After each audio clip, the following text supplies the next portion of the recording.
Hi, Carol Allen here with Love is in the Stars, and I wanted to talk to you about something really important to all of us, especially after this crazy time we've all been through. And it's a topic that has everything to do with health, well being, longevity, and has far reaching impacts greater than really anybody suspected. And that's the topic of loneliness. And I, I observed working with people in the last couple of years that singles were lonelier and felt it more powerfully than ever before. And I'm here to tell you, it wasn't just singles that were lonely, right? And it was even before the pandemic. An overwhelming amount of people in the West are lonely. And this is because in other cultures and other parts of the world, things are more traditional, more family oriented. People tend to stay in the area where they're born. And people are much more touchy feely, and ceremony and ritual and religious holidays and all kinds of opportunities to commune are much more built into daily life. And here in the West, we're just go, go, go, make money. And it has been proven now to be horrible for our immunity, our health, our longevity, and is linked, of course, to depression. They're finding that loneliness is as dangerous as smoking. And what can solve it? Simple stuff. So I wanted to give a pro tip today for how to have more friendship in your life and how to broaden your social circle quickly, and how to do so in a really meaningful, comfortable way that does not involve the internet or social media at all. And I thought of this because tonight I went to a good friend's going away party. She is moving. I am about to be lonely because I have so many really, really dear people in my life that are moving. So one of them had a going away party, and much to my surprise, there was a friend that I haven't seen in a good 8 years. I didn't even know that the friend having the party was friends with this person. So we had a great little touchy-feely reunion. And then I spent 3 hours meeting the loveliest, warmest, friendliest, kindest people because they were all the nearest and dearest of this friend of mine. And it really struck me, even if you only have one friend, if you ask that friend to introduce you to their best friends, and if you invited, your favorite barista or your favorite neighbor that you just chit chat with when you see them walking by with their dog, pretty soon you could actually create a pretty big event.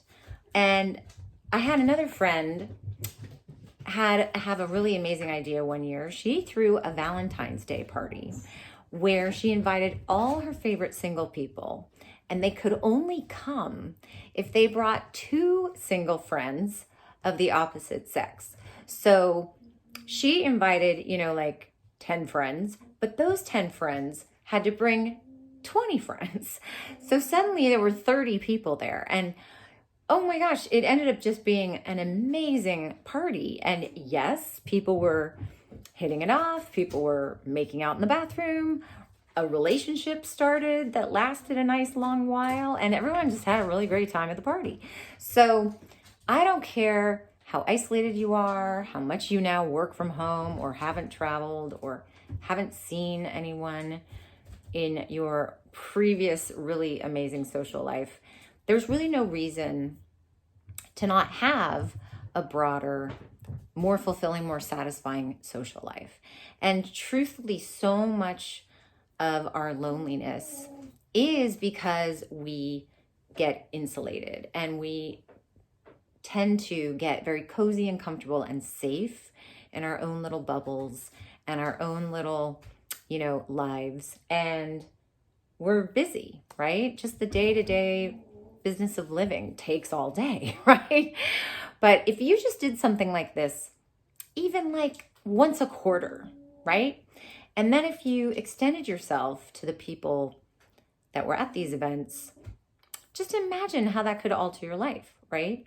Uh, and I always think in terms of astrology, if you have people that you really love, odds are you're going to love who they love, right? Because you're compatible with the person that you know and get along with well.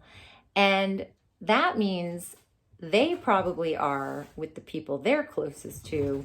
So therefore, it's very much a possibility that you'll be very compatible with the people in their life too, which is why oftentimes you will have an experience like what I just had tonight, where by the end of the night, I was like, oh my God, these people are so great. I wish I was friends with that person and that person and that person. And why haven't I stayed in better touch with that friend I haven't seen in 8 years, right? Because that's the other thing to do. You don't have to constantly make new friends. But I think we're all in this position now where, we just spent the last couple of years with our inner circle, and we let that second, third, fourth tier of people that we care about and we used to see kind of fall away, right? Well, now it's a good time to kind of revisit your wider circle and your wider tiers and reactivate them, right? And if you don't want to and you want to find new people, well, I'm here to say maybe there are already people in your life that you're not realizing could satisfy your need for depth and connection and meaning because you haven't fully explored those friendships, right?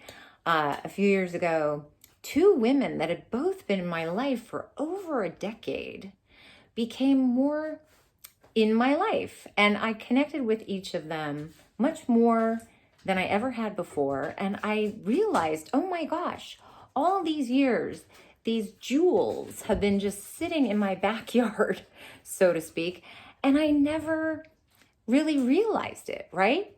So I'm just going to dare you, go back through your photos in social media, your old address books, if you still have those. I'm kind of old, so I still have address books, right? And think back to like classes you've taken, groups you've been in, jobs you've had.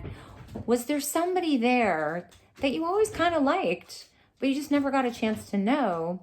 And hey, what if you called that person up? What if you just said hello? What if you just thought, or said to them, hey, I was thinking of you and I'm wondering how you are, and maybe we could have coffee sometime. And then lastly, I just want to say, if you're lonely and you could use more love in your life, you could be of service. There are so many homeless animals and, abandoned kittens in the world that are just waiting to worship you. And it is so, so, so gratifying and so rewarding. And shelters are full of them. The ASPCA, the Humane Society. If you call them up and say, I want to be a foster, we provide all the food and all the supplies because I have a spare bathroom or spare bedroom, they will. And then honestly, you won't even need friends. Right, Kiwi? Right? But anyway, so those are just some suggestions. Loneliness doesn't have to be inevitable. It can very much be eradicated and rectified. And if you want more love in your life and you want more joy in your heart, start with friends. Start with friends. The number one way after internet dating that women meet the men they marry is through an active social life with other women. So I double dare you, go through your old contacts, think about people you would like to get to know better, reach out. Tell all the people you love the most that you want to throw an event and you want them to bring everyone they love the most. And you don't have to have a big house for this. You can do this at a party, at a park. You can do this at the beach. And, next thing you know, you just might find you have an incredible social network. And that could lead to all kinds of amazing things. So anyway, no more loneliness. Please be happy. Please choose life and joy, and I'll talk to you again next time.